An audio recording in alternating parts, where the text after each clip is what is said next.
Hey, you are listening to Artblog Radio, recorded here in Philadelphia. My name is Logan Cryer, and in this episode, you will hear a conversation between myself and the amazing Zindzi Harley. Zindzi Harley is a dedicated and enthusiastic brand strategist, curator, and creative consultant. She holds a BA in Arts Administration with a minor in Art History from the University of Kentucky and has an MA in Museum Studies from the University of the Arts. Her research centers on the activism, histories, and organizational frameworks of Black museums. Zindzi is a true professional, so I start our conversation asking how she became so business savvy. In looking up your bio and some more information about you, just how detailed and comprehensive your website is. And I'm curious for you, where did you learn to take your professional front-facing career so seriously? That's something that I feel like is relatively rare for a lot of freelancers, but especially I don't see a lot of curators who market themselves in such a clear, direct, business-forward way. So I was curious, is there someone or somewhere where you learned to do that, or does that just feel intuitive? How did that come about? Well, one, thank you so much. That's like an incredible compliment, honestly, because anybody with a business definitely wants to be communicating what they're, what service they're providing or whatever it is that they're sharing with their audience and the public. So I really appreciate that. I think it's a combination of things for me, for sure. I've always been a digital native. I kind of came into museums through digital spaces and social media. And prior to even, pursuing like higher education in museum studies or curatorial studies, I worked in like marketing campaigns, did a lot of influencer work as talent, and I honestly barely like got through my undergraduate studies because I was always traveling and working with brands and doing things like that. So I'm very accustomed to this idea of just marketing yourself in a certain kind of way and being a part of a more like commercial, like creative economy. So I think that's one side of it. But I also think over the last several years, being in Philadelphia, being able to connect with other business owners, other people that freelance in particular, or do creative agency work similar to that, what I do, has been really beneficial because I've been able to learn from them. So all of my friends are business owners or freelance creatives. So Deborah Sharmalus, for example, she's a cultural producer in Philadelphia, and she's been like an amazing mentor to me as well, and is a close girlfriend of mine. And Melissa Alam, she's a graphic designer that used to be based in Philly, but same, just like learning from people in my network, close friends, colleagues. They've really been able to kind of contribute to me further developing more of like a visual identity, and really aligning like the messaging in terms of my brand. So I think that's been very important, but also representation in the industry too. I think like with other museum or arts laborers too. I think the closest person that I can reference that I would say like I aspire to um, kind of follow a similar career path is probably Kimberly Drew.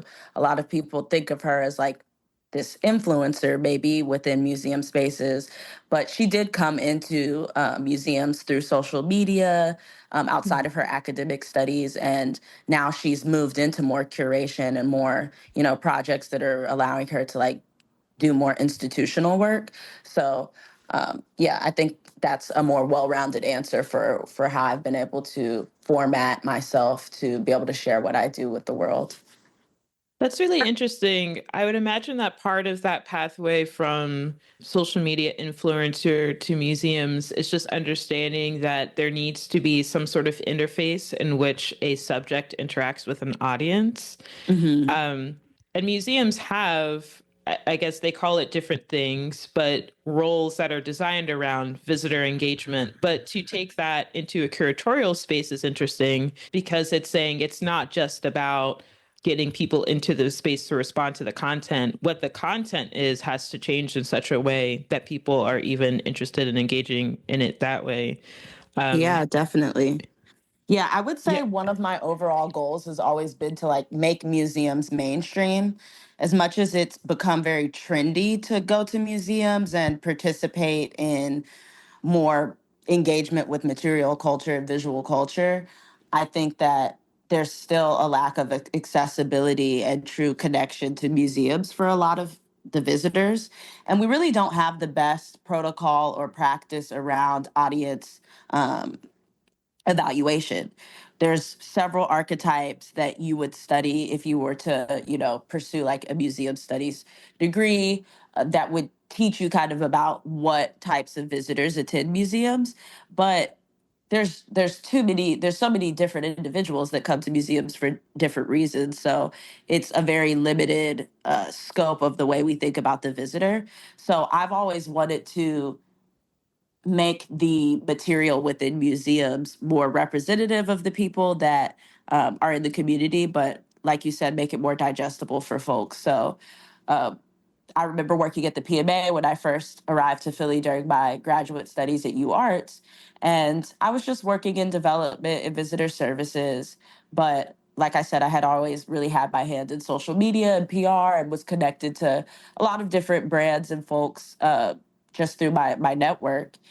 And Designs for Different Futures was an exhibition that was going on at the time. And it was a really exciting show that was really looking at intersectionality and identity and the future of that. And I decided to like, just tweet about this show because I had went to a preview.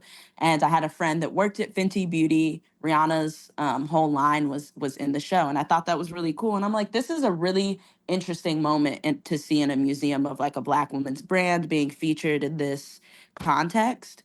So I reached out to a friend who worked in the marketing department at Fenty, and I'm like, I'm gonna tweet about this. And we kind of did like a little minor PR stunt, and it went viral very quickly. Um, so I think moments like that are really where I think the dynamic experiences that I've had in my background make sense of being in museums, but also being in a more like commercial fashion, beauty type of space, and letting people know that like these things exist in museums. There's representation for Black women, all women, all types of people in museums, and they in seeing themselves reflected and in seeing like different versions of material culture, people are more inspired to go into museums and engage with them. So I knew I was going to ask you some more like very philosophical questions because I know you think about this stuff so much, but I didn't think I'd get into it so soon. But here we are. Like, I think about the example you're giving in terms of thinking about something contemporary that's in a museum. Typically, I might think of, and I'm not alone in this, of commercial galleries as a place to see what is the most contemporary, what is the most new, and museums as a place to see maybe more historical materials. And that can intersect, right? There is a space of this is what's happening right now, and we recognize a certain historical significance. But I'm curious for you, when you think about museums in terms of what it means for them to have a contemporary relevance versus a historical relevance, and understanding that historically what they have accumulated and what they represent does not represent perhaps the audiences that they now want to engage or that they should be engaging. Um, so yeah, I guess I'm curious to hear your thoughts about where the museum sits as a place that is both documenting and, I'm going to say, expressing, but I'm not sure if that's the right word. yeah, I think I'm always grappling with, this type of question, being someone who understands the importance of these institutions as repositories for our history and documenting humanity and trying to do that authentically is something that's really important to me. I think there's a lot of people that look like me and share a lot of the same sentiments about the industry and the field that are very much so like, let's burn museums down and like completely start over. Um, I maybe felt that way at one point in my career, but it was a kind of naive point of view, in my opinion. And I think as I've continued to work, I've developed an even greater reverence for like what museums really are supposed to be doing. I don't think they all are executing, this mission perfectly. There's a lot of difficult histories around like this idea of collecting, and it is built off of a very like colonial, imperialist, white supremacist perspective of extraction. So I think museums should continue to do that work, right, of being a resource, because education is a huge component about them. But I think also having the nuance and the 360 view that comes with engaging with contemporary materials and being able to make those connections with the past, I think really allows us to think deeper about the world, think deeper about our communities and society, think about progression. And I think that's where we can be developing new ways of doing the work. We can develop new philosophy and ideology around so many things. I think we could be solving more problems in the world within museums. And I think we also need to approach this idea of past and present existing simultaneously in one space as a means of inciting more conversation and making the space more democratic. I think one of the reasons why a lot of institutions struggle to get younger audiences and more diverse audiences in the door is because they either lean towards one side of the spectrum or the other. And I think galleries are doing really incredible work right now. I think galleries have always been doing interesting work, but even more so now they're responding to museums and they're coming into fruition as a response to museums not always being as representative of what people would like to see when they're coming into these spaces. So now we're seeing like way more Black women, way more people of color, way more galleries that are centering like queer artists and LGBTQIA plus communities. I think this work is important as well because that grassroots approach to, representation and solving that issue is very much needed. And I think they should be working in tandem. We're even seeing more collaborations between galleries and museums, or gallerists coming from very unconventional backgrounds as well, that just want to be able to make an impact or start to steward new approaches to collecting or supporting certain audiences that have typically been marginalized or not a part of those conversations.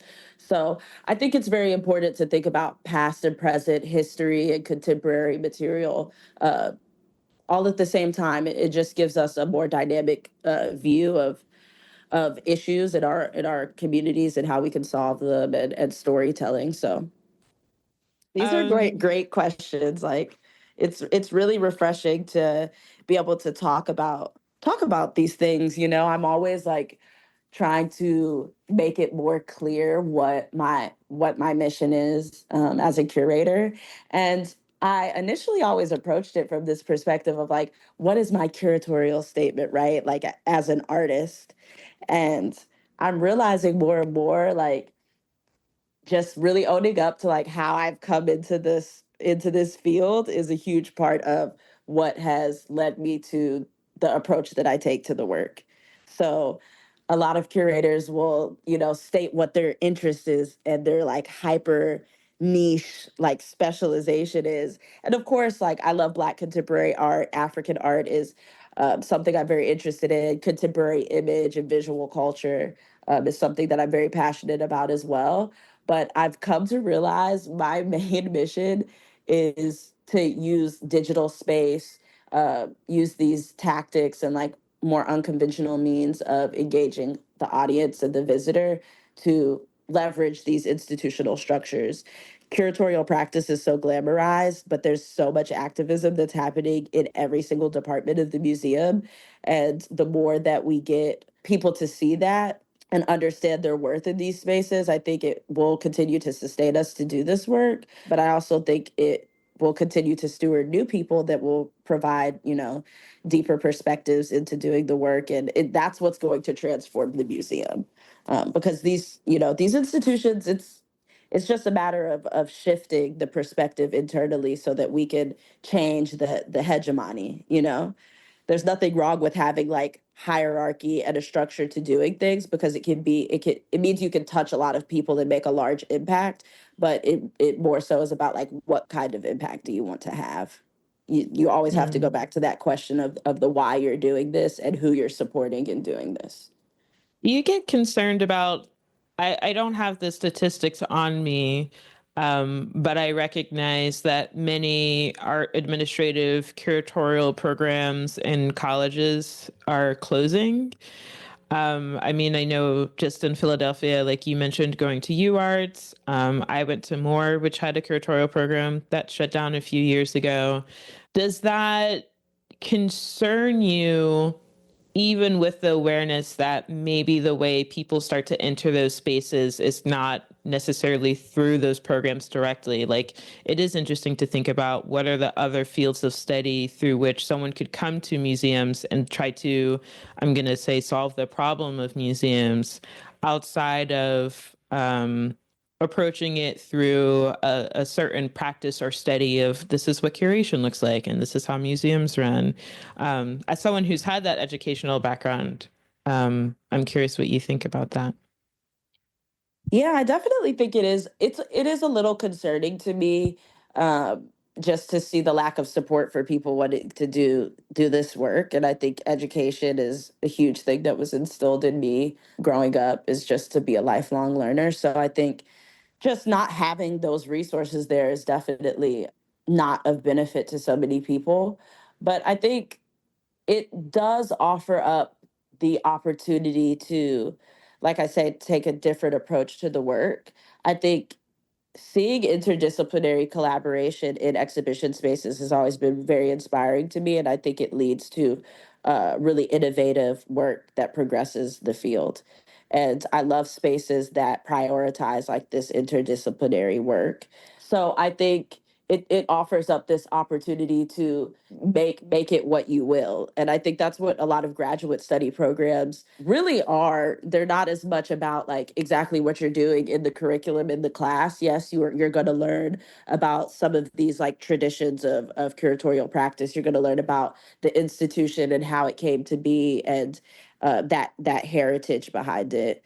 But I never really aligned myself with a lot of that material that was being shared with me in my coursework. I always found it really strange that, why do we think about collecting? Why do we start that conversation in Europe? Why is everything about the museum such a Eurocentric perspective, when I know for a fact that Black and brown people have been collecting and creating repositories for their own history and to honor like the storytelling behind that since the beginning of time. So I always found that to just be very like paradoxical, and it leads us into doing the work in a certain kind of way that really disadvantages a lot of people. So with that being said, I always had to step outside of the classroom to really get the substance out of the work that I was doing. So connecting with real people in the field that acknowledged these things, that could point me in the direction of other colleagues and peers that would be able to continue to support me doing this work, looking for opportunities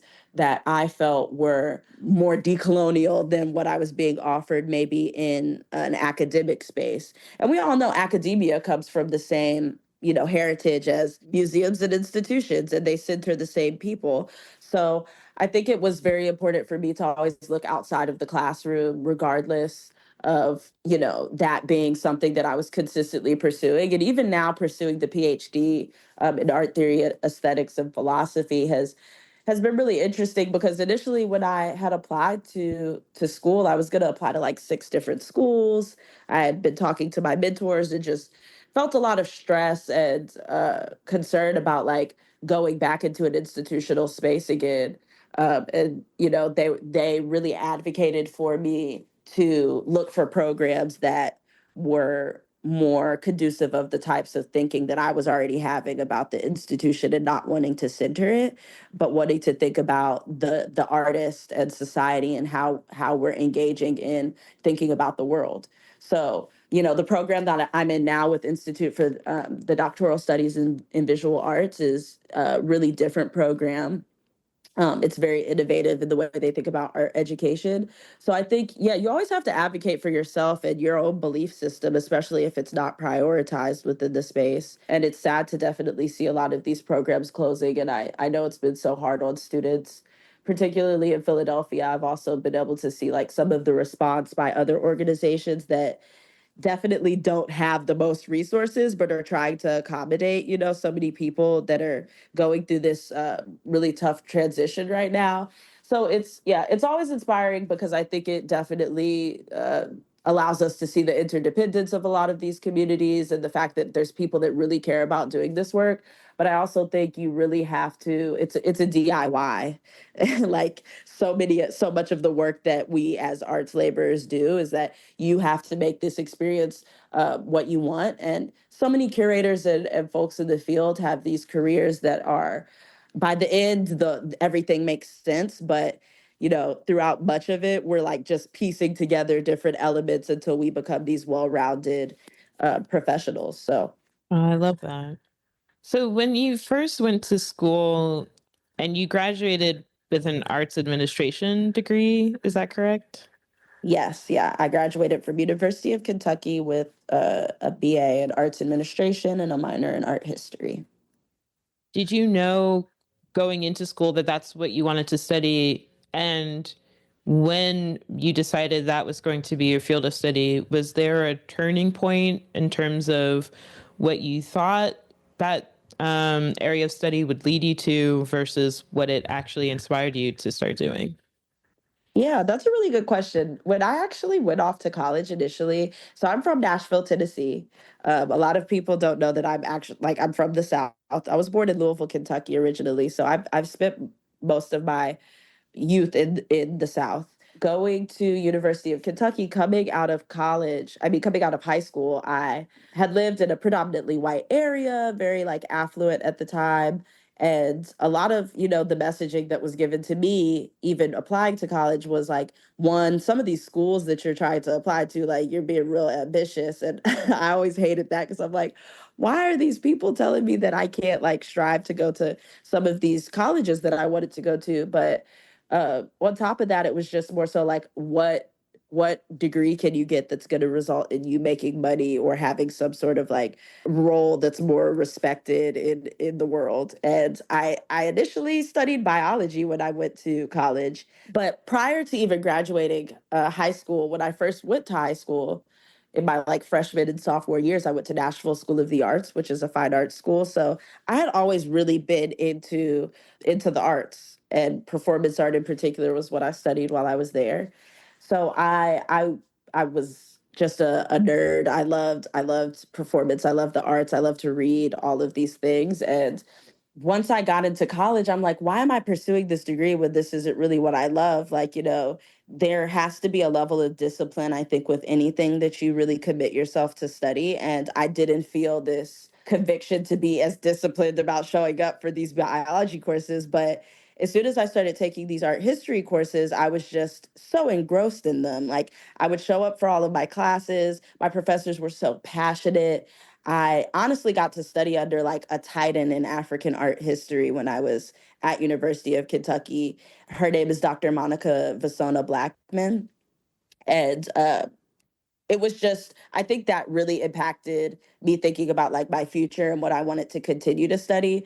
I really wanted to drop out of college close to the end, because I just like I said, I barely got through school because I was traveling so much. And I realized, like, maybe I don't actually have to get a degree to like be successful in life. Those professors really, like, them accommodating me, one, to like just be able to allow me to have certain experiences in college that really have impacted, like, the work that I continue to do, was amazing. And I think it really helped me continue to see the benefit of education, but just their passion and their dedication to their craft and their study was also really inspiring. So it was like a no-brainer for me towards the end of college to continue to pursue the study of museums or curatorial practice in some capacity. They supported me in doing that. They helped me, apply to graduate school, and that's what brought me to Philadelphia. I'm very grateful for like my college experience and having such amazing professors. And, we don't typically think about the South when we're thinking about like, becoming these incredible curators or artists. We're kind of left out of the conversation a lot. I think now we're starting to center like more discourse around the American South, and especially with the rise of like certain mediums and like photography and documentation of the South and those histories, it's coming to the forefront. But I never really thought anything that I might have had to say as like a Southerner coming into the field was really like going to be that important to people. But I'm very thankful for those professors that continue to push me. I still talk to those professors to this day, which I think is amazing. And yeah, I'm glad that ended up bringing me to Philadelphia, because I've gotten so much out of my graduate studies, and it's really helped me further develop my identity as a curator and a creative in the space. So, Do you remember the first show that you curated? oh my gosh. So the first show that I actually curated was when I came to Philadelphia. I was working as assistant curator at the African American Museum in Philly. And I was there for about a year and a half. And I worked with two local artists there during my time to curate shows in the galleries in the auditorium of the museum. So the two artists I worked with were Leroy Kareem Brown, who is a photographer based in Philly. He typically captures, Philadelphia's Muslim community in those neighborhoods. Just incredible photographer, typically works in black and white. And I curated a show called Beloved Habibi with him, and that was amazing. But the show that I curated first there prior to that one was a show called Black Healthcare Studies, which was with Doriana Diaz, who is a collage artist based in Philadelphia. And she's also worked on a business called Jazzbox, which focused on Black ephemera and creating opportunities for folks to connect around that. But she's an amazing artist and storyteller, and working with her for her to commission works that spoke to the disparity of Black folks that were pursuing healthcare studies was also really inspiring. And I got to work with a student at Jefferson named Janita for that exhibition as well. So those were like the first two shows that I curated like on my own, just originally at AMP, which was a really great experience. The director of the curatorial department there, vice president. Her name is Dejay Duckett, and she was on my thesis committee in graduate school. She really like stewarded me into working in my first like Black museum, which was amazing because that's what much of my research was about. So like I'm very thankful for those opportunities to work with like two local artists that I felt like deserved to be in the space and bring some of that talent into the museum, because at the time we had been receiving a lot of really incredible traveling exhibitions focusing on like shows that showcase like the conservation efforts of our collection. And I really wanted to see more of like that voice of Philadelphia in the museum. So those were the first two shows that I curated. But additionally, during my time there, I was able to uh, work on a show called Sanctuary that was curated by Dexter Wimberly, and that was Derek Adams' show. So that was able to travel to us. I got to work on Bank of America's Vision and Spirit, which was like an incredible survey of African American artists uh, from the 19th to the 20th century. So just like wonderful shows. Also, our artist in residence there as well, getting to support Richard Watson, who's like an OG in Philadelphia, and his show. So yeah, great work that I felt like I got to participate in there, and it was really wonderful to really see what's happening in culturally specific museums, because that was something that was very important to me. Is part of the reason that you shifted and working more freelance, is part of that because you're also going to school right now? Or how did that transition kind of happen for you professionally? So I would say even like during my graduate studies when I was at UArt, on my way out, I was always freelancing, even if it was in museums. Like I was always doing these part-time roles. So I worked my way up from like a program coordinator to a project curator with past present projects, with which is actually one of the organizations that I really got to like do curatorial work with prior to AMP and doing those shows like independently. So that was work that I was always doing. I worked part-time for Ars Nova Workshop, which is a jazz and contemporary music presenter, as their manager of community programs. So I was always doing like some sort of freelance work in some capacity, because we all know how much of a challenge it is to get like a full-time role in a museum. So prior to even taking that first full-time job there, I was doing that. But then following leaving the museum, when I had launched Zindzine, which is the quarterly arts and culture magazine that I had published, to just continue doing my like curatorial work, like in a different format, a more like new age approach to the work. I've always been super passionate about zines and like making them alongside some of the projects that I was curating or working on with these organizations. Once I had done that, I was like, well, I'm always freelancing anyway. I was working with people, but more so kind of just like doing things that weren't as visible on maybe like Instagram or my website. I was always doing social media. I was always doing PR, supporting my friends' businesses, supporting a lot of their endeavors that really like aligned with my mission. And I felt like eventually it was getting to the point that I'm like, okay, I need to just completely integrate everything that I'm doing, because it does all connect.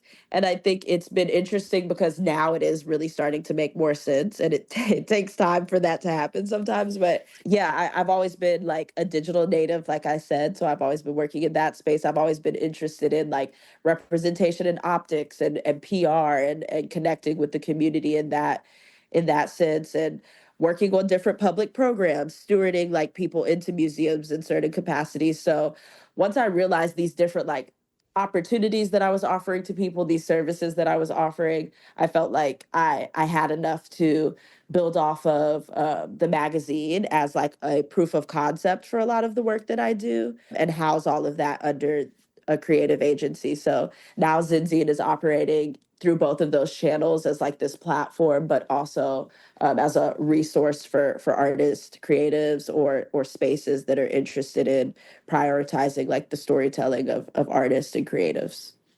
Yeah, can you talk? I know you just kind of gave an overview of it, but can you talk a little bit more about Zinzine? Just to describe it for someone who hasn't encountered it, like how would you describe what it is, what the contents are? Yeah. So, wow, this is Zinzine really started because, like I said, I've always loved having fun on social media. And one of the things that I really used to do more frequently was like repost a lot of really cool visual culture that I felt like I was getting to engage with on my feed, and I just wanted to share with people. I've always loved like editorial magazines, and I really love sharing exhibitions and art with people. So if you were to tap through my Instagram stories like a couple years ago, you wouldn't even have probably seen my face that much. Most of the content that you would have seen was just things that I thought were really cool, like plugging people.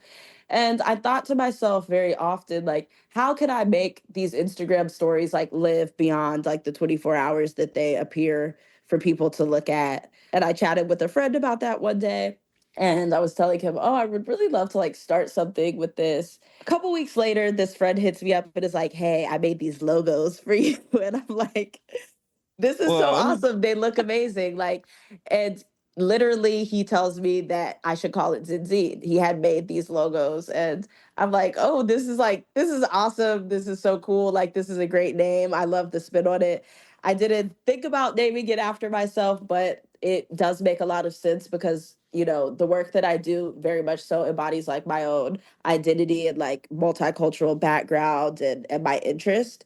So once he handed that off to me, I just kind of went from there, and I was like, cool, I'm going to start posting. I'm just going to use social media, started doing that. And eventually I felt comfortable, like just putting it out there that I would drop a magazine at some point. So a couple months down the line of like just chatting with different friends and people in the community, that I really wanted to be a part of it, because that's really what Zinzi was all about, was kind of just honoring like my community around me. I felt like I didn't get to do enough work in the museum that got to honor them and share the space with them in that capacity. So I was like, how can I like maximize that and do as much as I can in like one really powerful hit? So that's what I was going for with the magazine. I wanted to prioritize like Black artists of color, BIPOC artists, and I wanted to really just showcase like how awesome Philadelphia's cultural landscape is. So in doing that, I feel like anything that I do, I wanted it to have like a level of swagger to it. I had no budget at all to start Zindzine, so I kind of just did everything off of the muscle.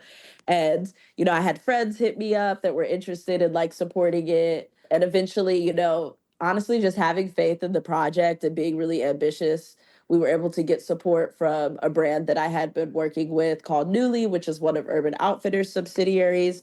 So they did like a print campaign that honestly really helped fund like the whole magazine. And I was able to partner with Atmos to do the first issue.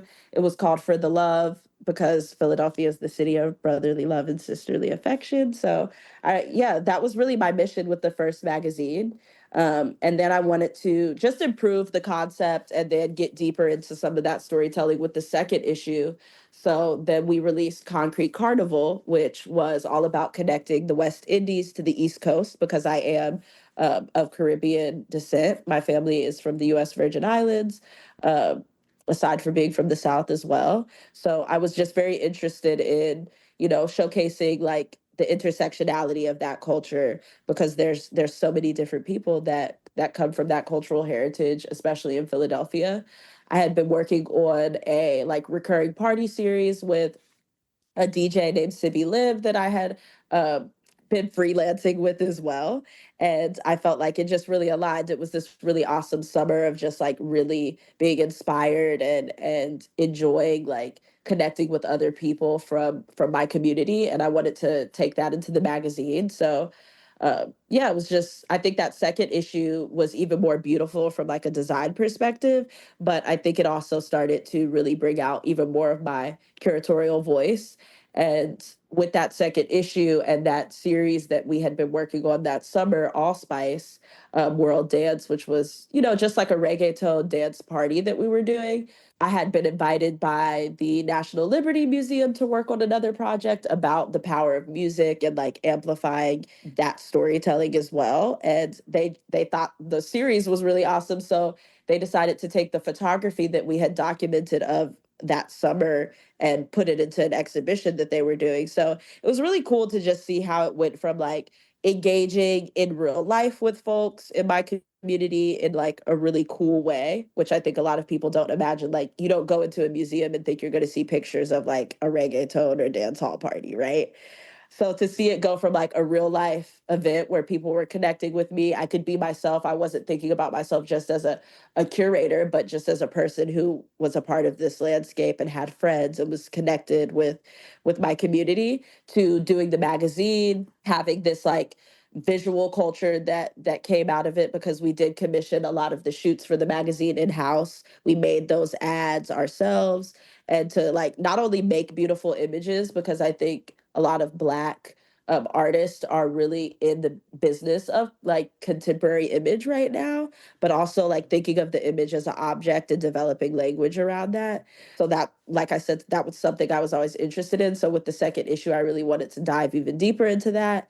And then to see it like, end up in a museum was really, really cool and inspiring. It felt very full circle. So yeah, Zindzine has continued to be something that I'm always thinking about, but right now I'm even more focused on like what is the next frontier for that in terms of like creating a level of continuity, and providing more content that people are interested in and discourse and dialogue around art. So I'm excited to do another issue of it. It's something that I'm really interested in doing, and I want to be even more intentional with the next one because it's so much work and it does require a lot of hands on deck.